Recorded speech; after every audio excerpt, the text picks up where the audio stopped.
Olá, queridos, estamos de novo juntos nesse novo estudo pela graça e poder de Deus, para que possamos entender qual é a vontade de Deus, como Ele pensa e como Ele quer que pensemos, como Ele mostrou para todo esse pessoal de dentro de sua palavra, seus profetas, os seus discípulos, e você também pode pensar igual. E na verdade é como o céu pensa, para onde você está indo, do jeito que o céu entende as situações que estamos trabalhando, que estamos estudando. Eu vou orar com você agora, vamos lá? Querido Deus e amado Pai, bendito seja o Teu nome por mais um estudo na Tua presença. Organiza para nós a nossa mente, ensina-nos a trabalhar estes assuntos tão sérios e que possamos, pela Tua graça, pelo Teu amor, compreender até onde, Senhor Deus, devemos ir na compreensão das coisas. Em nome de Jesus. Amém.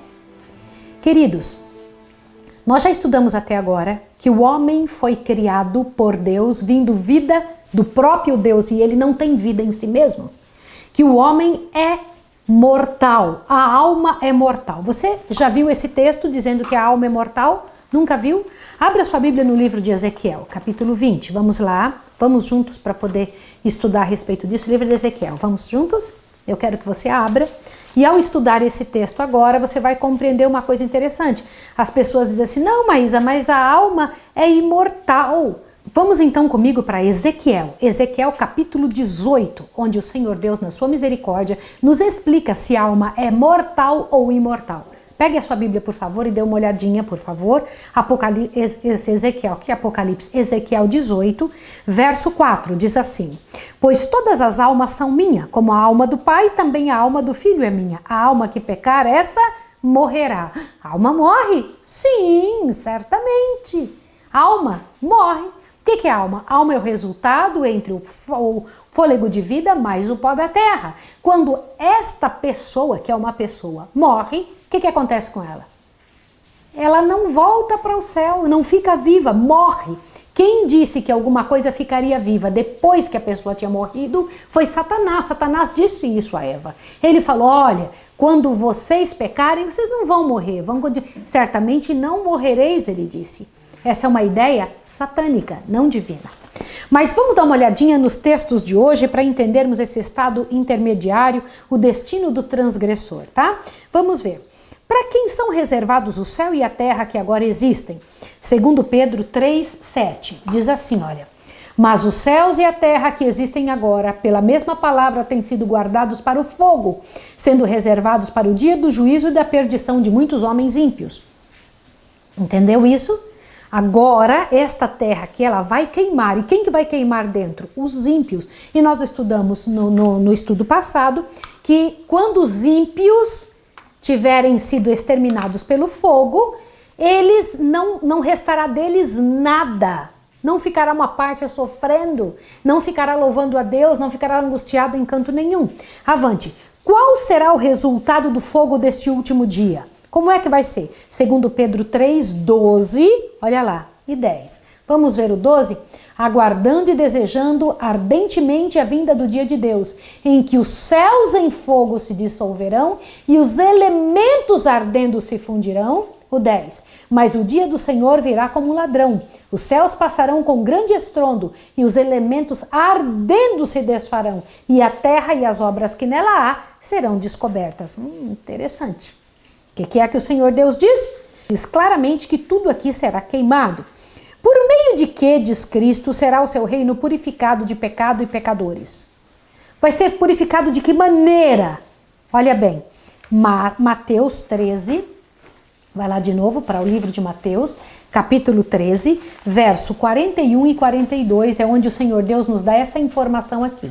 Mandará o Filho do Homem os seus anjos e eles colherão do seu reino tudo que causa pecado e todos que cometem iniquidade, e lançá-los-ão na fornalha de fogo, onde haverá pranto e ranger de dentes.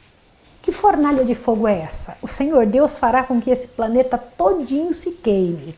Avante, vamos ver, vamos dar uma olhadinha para que você entenda. Satanás e os ímpios têm então este mundo por seu lugar. A seu tempo, Cristo o possuirá. Ele o limpará do pecado e pecadores, restaurando-o a fim de que o possa dar em possessão eterna aos santos do Altíssimo. A terra não vai ser destruída, vai ser purificada. Compreende? Não vai sobrar nada de pecado nem pecadores. Nenhuma das obras dos homens, nenhum edifício, nenhum lago, nada. Tudo será destruído para voltar a ser como era antes. Antes quando? Antes de Deus criar. O Senhor Deus precisará queimar todinho este planeta para recriá-la na nossa frente. Você e eu vamos ver a recriação. Deus recriando para dar isso aos santos do Altíssimo. Sim, é isso mesmo. A terra será dada. O Senhor Deus disse lá nas bem-aventuranças, bem-aventurados mansos, porque eles herdarão o quê? A terra. Você precisa entender isso, tá? Mas outra pergunta, quando serão os ímpios ressuscitados para receber punição final? Se quando Jesus voltar vai ressuscitar os justos, quando os ímpios vão ressuscitar? Apocalipse 20, verso 5. Agora vamos começar a entrar em algo mais delicado, que são estudos mais sérios, mais profundos. Abriu em Apocalipse 20? Apocalipse 20 traz uma situação interessante. Apocalipse 20, verso 5 diz: mas os outros mortos não reviveram até que 1000 anos se completassem. Esta é a primeira ressurreição para eles, para os ímpios. Veja, na volta de Jesus, os justos ressuscitarão e irão com ele para o céu. Depois de 1000 anos, que é o que está escrito aqui em Apocalipse 20, verso 5, o Senhor Jesus voltará, isso você precisa entender, o nosso próximo estudo é o milênio, voltará com os justos.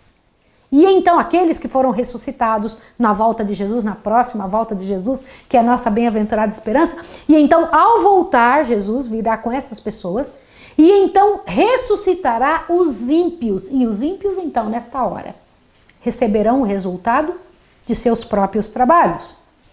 É verdade. De onde Jesus virá para os destruir? De onde ele virá? Dá uma olhadinha em Apocalipse 20, verso 9. Aí mesmo. Subirão sobre a largura da terra e cercarão o arraial dos santos e a cidade querida, mas desceu o fogo do céu e os consumiu. Então, quando estes ímpios forem ressuscitados, eles não terão mudado durante o tempo da morte. Eles não vão mudar, ter tempo de pensar e ter outra oportunidade, nada disso. Eles vão ressuscitar ímpios do mesmo jeito e tentarão rodear a cidade santa que Jesus vai descer junto com a cidade santa e os justos e os anjos e todos para dar a recompensa aos ímpios. Você vai ter que entender no próximo estudo o que a gente vai fazer durante o milênio, durante 1000 anos lá no céu. Agora, que interessante isso, e subirão pela largura da terra, cercarão o arraial dos santos e a cidade amada, mas desceu o fogo do céu e os consumiu. Presta atenção nisso. Isto é chamado estranho ato, a estranha obra de Deus. O ato da destruição. Você sabia que destruir mesmo ímpios é muito estranho para Deus?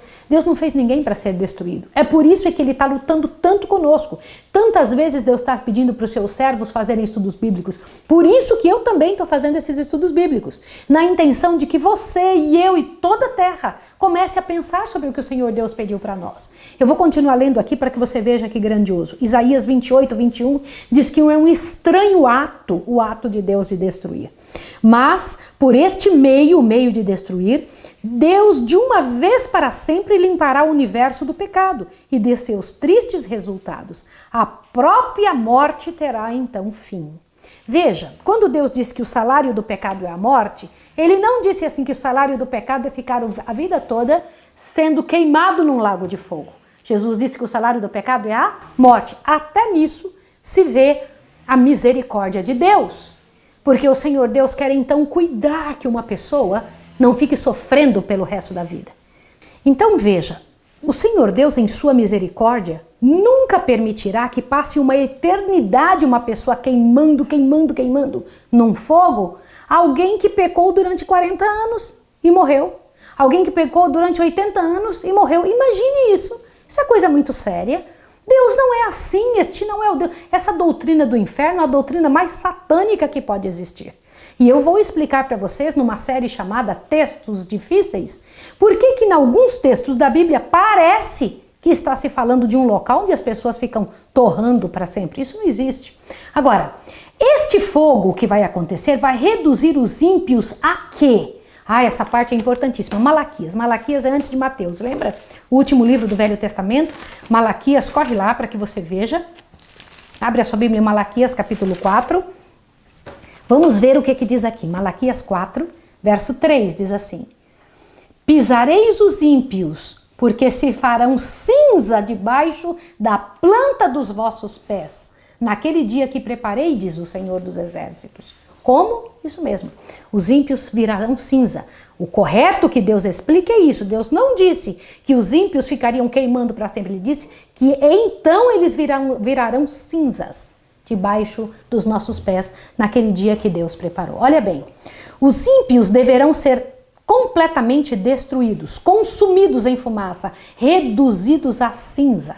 Havendo eles inseparavelmente aliado ao pecado, terão perdido o direito à vida, à existência imortal e escolhido o caminho da morte e da destruição. Você entende isso?